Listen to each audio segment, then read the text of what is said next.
She aimed a loaded gun at my 8-year-old daughter's face, my little girl who can't even take a deep breath without her oxygen mask.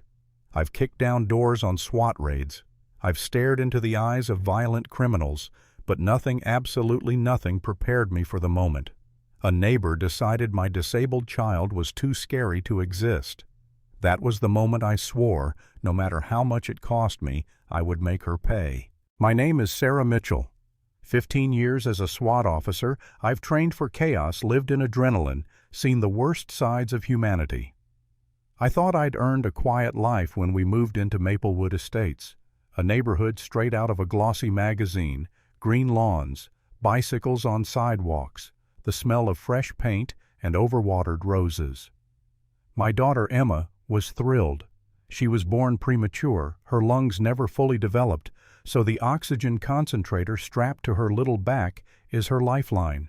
She loves butterflies, princess books, and making friendship bracelets, the kind of kid that melts your heart.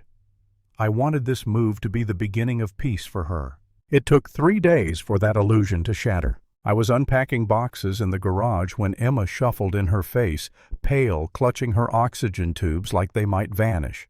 She whispered, "Mommy, the mean lady yelled at me." My stomach dropped. "What mean lady?" She pointed down the street. A woman in expensive jewelry, manicured garden hose in hand, glaring like she owned the whole block. Mid-50s, stiff blonde hair, sunglasses that probably cost more than my mortgage.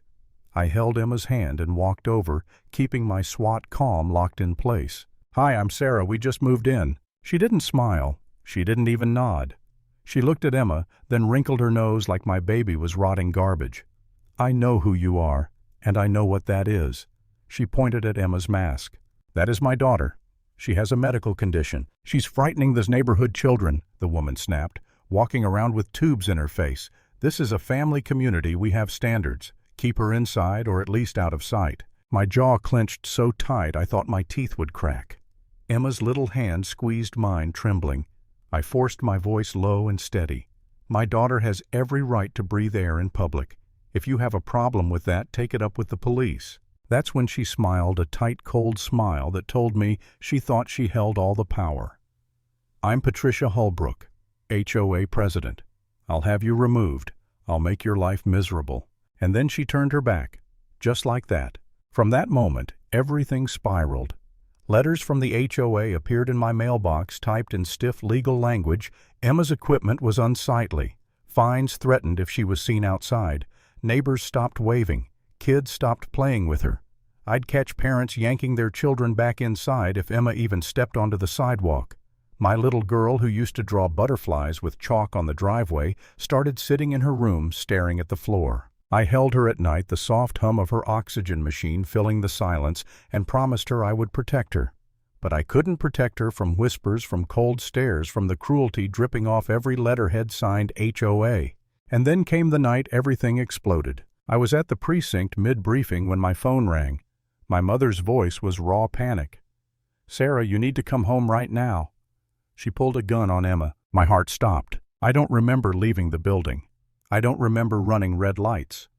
All I remember is the sound of my mom sobbing into the phone. Emma was just getting the mail, and that awful woman came out screaming. "She pointed a gun at your baby," she said. Emma was a threat. By the time I tore into my driveway, patrol cars were already parked at the curb, lights flashing. Neighbors clustered on their lawns like vultures watching a spectacle. Inside, Emma was curled in my mother's arms, shaking so violently her mask fogged with every shallow breath. The second she saw me, she let out this wail, a sound I'll never forget, and buried her face in my chest. "Mommy, she wanted to hurt me." Patricia admitted it to the officers. Admitted she drew her weapon, pointed it at my daughter because she thought the oxygen tubes looked like explosives.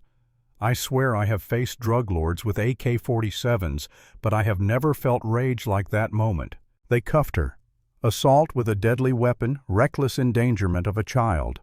Watching her get shoved into the back of a cruiser should have felt like justice, but it didn't.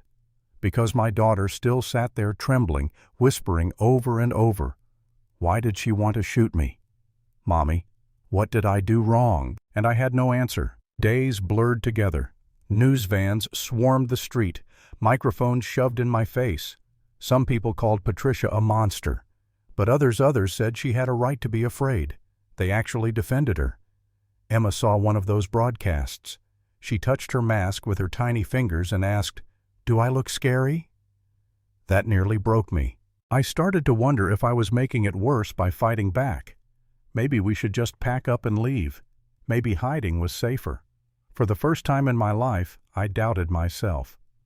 I've never backed down from criminals, but one HOA president with a gun had me questioning whether my daughter was doomed to live invisible.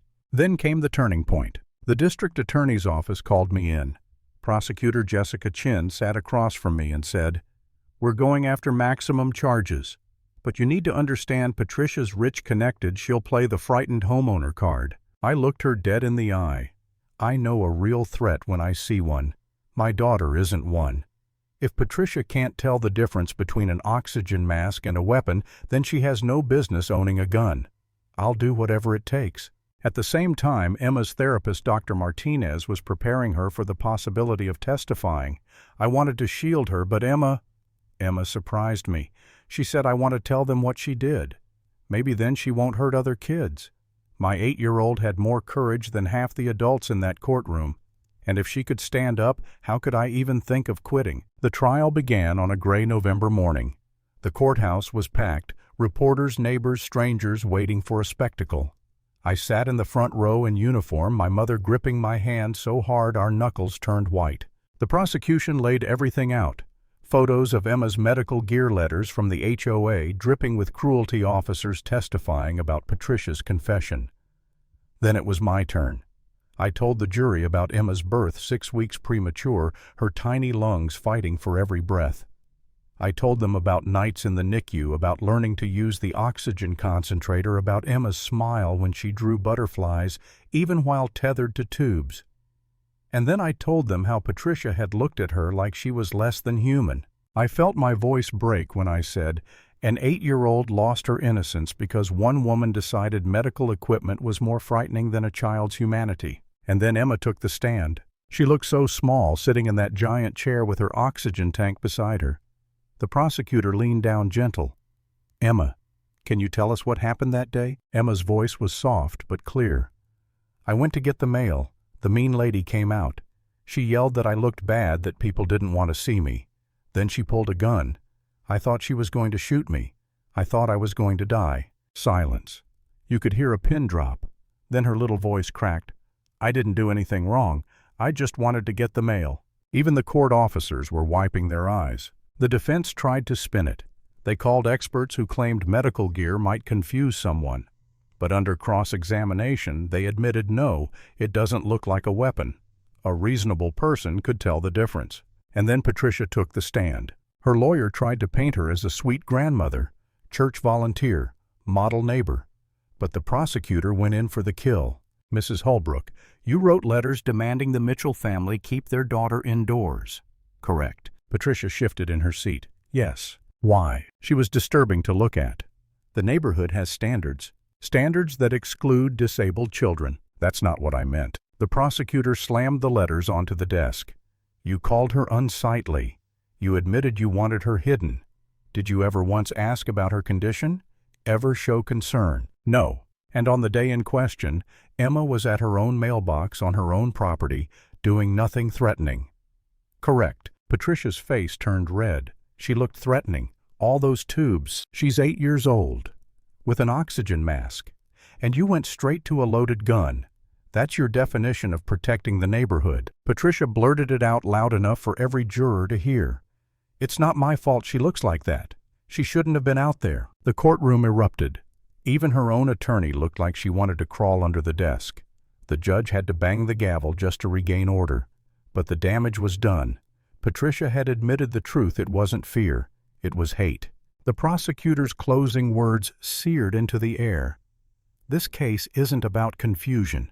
It's about whether disabled children have the right to exist in public. It's about whether we find it reasonable to aim a gun at an 8-year-old because her medical gear offends someone's sense of aesthetics. The answer must be no." 8 hours of jury deliberation felt like 8 years. Then the verdict, guilty on all counts. assault with a deadly weapon, reckless endangerment, violation of civil rights. When the judge handed down her sentence, 5 years in prison, no parole, stripped of her firearms, ordered to pay for Emma's therapy, I felt my knees weaken. Patricia glared at me as deputies cuffed her, but that icy HOA authority was gone.